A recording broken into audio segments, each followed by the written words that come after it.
Cuando de pronto tenemos un hijo y el hijo nace, por ejemplo, con síndrome de Down, es una situación que la percibimos inmediatamente, nos damos cuenta y esa es una condición.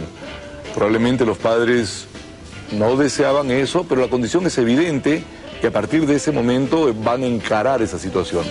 Pero ¿qué pasa cuando un niño, por ejemplo, nace con una condición como el autismo? Una condición que probablemente no se revele claramente sino hasta los probablemente 2 o 3 años de edad.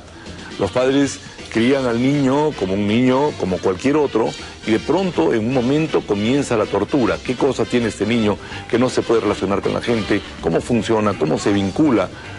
Y ahí comienza un vía crucis y viene un problema adicional. Una vez que ya se sabe cómo es, comenzamos a pensar si este niño no se puede relacionar con el mundo, ¿cómo va a ser cuando yo ya no esté?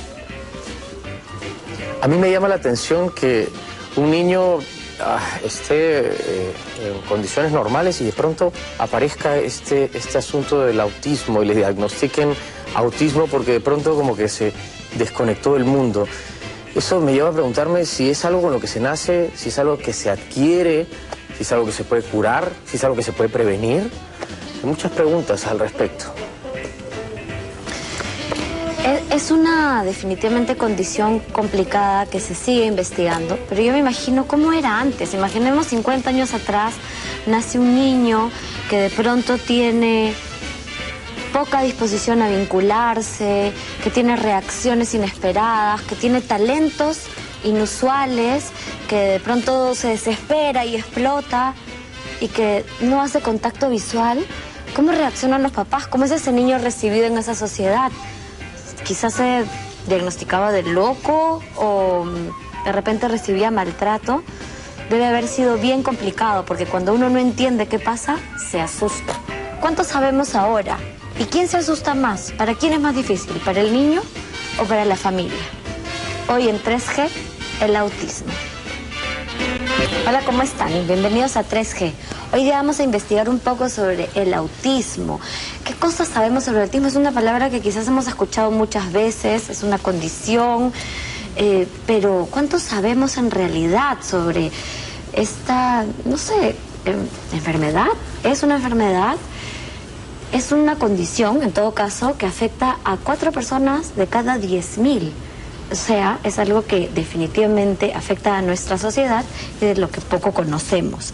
¿Cuánto se ha investigado a lo largo de los años? ¿Cuánto ya se ha descubierto? ¿Cuánto falta por descubrirse? Para empezar, les vamos a presentar a Marina García. Ella es socióloga y actualmente presidenta de ASPAO, que es la Asociación de Padres y Amigos de Personas con Autismo. Además, es madre de Giovanni, que tiene 22 años, que también es autista. Bienvenida, Marina, ¿cómo estás? Bonito nombre. Mucho gusto. Giovanni, ¿te gusta, no? Buen gusto por poner nombre. Sí. En primer lugar, Giovanni es, nosotros decimos, más que autista, es una persona con autismo, porque sería etiquetarlo. Es una persona con habilidades y potencialidades para poder desarrollar. Bueno, hay una serie de... Claro, cuando conocemos una palabra tendemos a etiquetar a la persona, aunque ni siquiera sabemos qué estamos diciendo, ¿no es cierto, Marina? Pero hace 22 años seguro se sabía menos todavía. Exacto. ¿Cómo enfrentaste tú esta situación? ¿Cómo fue este inicio en la vida de Giovanni, en tu vida? Bueno, en mi caso fue lo siguiente, ¿no? Su primer año yo podría decir que fue normal, pero después poco a poco me di cuenta que no hacíamos un contacto, no teníamos una interacción social. Regresaba del trabajo y le pedía para alzarlo y no reaccionaba. Lo abrazaba y se quedaba, no me rechazaba, pero se quedaba duro. Veía que jugaba con su pelota bastante tiempo y dándole vueltas. Y el lenguaje que había adquirido se volvió más ecolálico, más repetitivo. Entonces eso me llamó mucho la atención. Fui a psicólogos y me dijeron que, bueno, era un chico introvertido, que no todos los chicos podrían ser extrovertidos. O sea, todavía sabían poco en ese momento. Exacto. Y que más bien, como era una madre de repente muy ansiosa, primeriza, de repente faltaba estimulación y que necesitaba, pues, hacer más trabajo con él, ¿no? Pero después... de las indicaciones que me dieron no avanzó pues mucho. Entonces ahí hicieron otros estudios y me confirmaron que tenía autismo. Nuestra siguiente invitada es Lenka Miskulin. Ella es hermana mayor de Danko. Danko tiene 24 años y tiene autismo leve. ¿Qué tal, Lenka? Hola, ¿cómo estás, Iván? Bien. Lenka, ¿cómo funciona una familia con un miembro que tiene autismo? De todas maneras, funciona de manera diferente. O sea, nosotros, desde que somos 4 hermanos, Danko es el segundo, yo soy la mayor. Somos 3 mujeres y un hombre, o sea, es el rey de la familia, el rey de la casa, ¿no? Con mi papá. Entonces, de todas maneras, el tener una persona especial en la casa, en este caso, bueno, Danko, que tiene autismo, que es un chico con habilidades distintas, diferentes, de hecho que hace que te replantee completamente la forma de llevar a tu familia, de ver cuánto de tiempo le asignas. En este caso yo era la única hermana cuando Danko se le detectó el autismo. Entonces decía, mi mamá ahora dice, a ti no te dediqué mucho tiempo, quizá en algún momento, o te exigía demasiado porque en tu hermano decía, Dios mío, no va a avanzar, que era lo que le decían los médicos hace 24 años. ¿No? Entonces, nosotros avanzamos y creemos mucho que Dios le da hijos especiales a familias especiales. Entonces, yo creo que eso es lo que todas las familias deberían seguir desde el momento que empiezan a ver que hay algo distinto, desde el momento que empiezan a ver, a tener ya esta etapa de aceptación del hijo, ¿no? Pero que somos una familia especial, ¿no? Que hemos sido bendecidos. Que es fuerte y es duro, lo es. No sé, porque tienes que adaptarte a una nueva forma de vida. Pero es muy importante lo que es la unión, que es el saber, el involucrar a la familia, ¿no? O sea, eso es clave para todos, incluso hermanos, papás. Nos acompaña también Ernesto Reaño, él es psicólogo y lingüista y actualmente es el fundador y director del equipo de intervención y tratamiento de Asperger y autismo EITA aquí en Lima. Ernesto, gracias por estar con nosotros. Estamos viendo el asunto de cómo diagnosticar a un niño con autismo. ¿Cómo se hace el diagnóstico? O sea, no es solamente un problema de introversión, ¿verdad?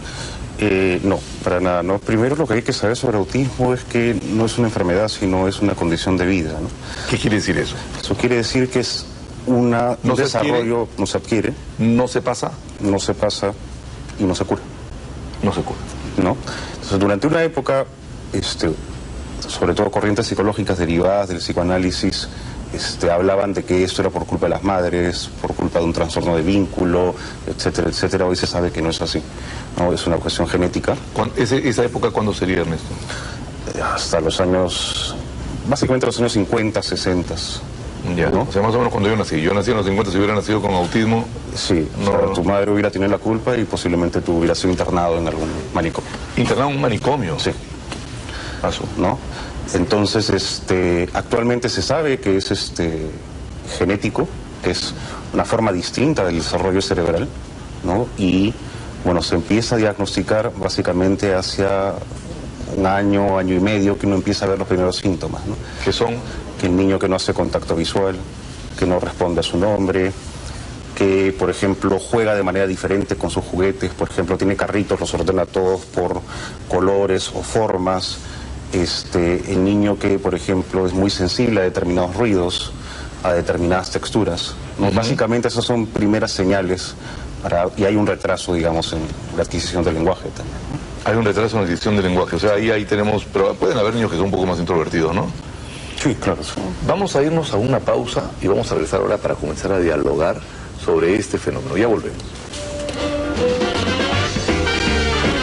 Estamos en 3G hablando del autismo y decías que el autismo no era una enfermedad, ¿no es cierto? Que era una condición. Sí. Pero hay una serie de historias alrededor de esto. Se dice, por ejemplo, que las vacunas producen eso, que el mercurio produce eso, que se le ha dado, digamos, se ha buscado una causa. ¿Hay una causa conocida, por lo menos? La causa conocida es que es una causa genética, ¿no? Y lo que se ha demostrado científicamente es que las vacunas no tienen absolutamente nada que ver, ¿no? El doctor Wakefield, que fue el que creó esa teoría, ¿no? Ahorita ya le han quitado la licencia médica y todo eso, ¿no? En Japón dejaron de aplicar las vacunas triples, sí. Se empezaron a morir varios chicos de sarampión y todo, y no bajó la tasa, digamos, de autismo, ¿no? Entonces no hay una correlación, digamos, directa. Natalia decía que eran 4 por cada 10.000 1 en 100 más o menos. 1 en ¿De 100. ¿De autismo? Sí, de autismo. Es bastante más, entonces. Hombres y mujeres, relación, Relación hombres y mujeres más o menos es de 8 a 1. o sea, 8 hombres por una mujer. Sí. Por algún motivo los hombres... Las mujeres hablan más, hermano, ¿qué es lo que pasa? Una de las teorías es que dice... Pues, No de solamente en que, autismo, también en otras discapacidades o problemáticas, ¿no? Tienden a tenerla más los hombres que las mujeres. Claro. si ser hombre es factor de Sobre riesgo. todo el desarrollo. Pero me faltó decir. Escúchame, En Ernesto, todo, o sea, no se llega a determinar claramente cuál es el origen, ¿no es cierto? Digamos, también yo recuerdo una época que la teoría era que el mercurio. Sí, De- la vacuna. pero puede ser que sí. No, Tampoco, no. ya no. O sea, realmente eso es una cuestión genética, ¿no?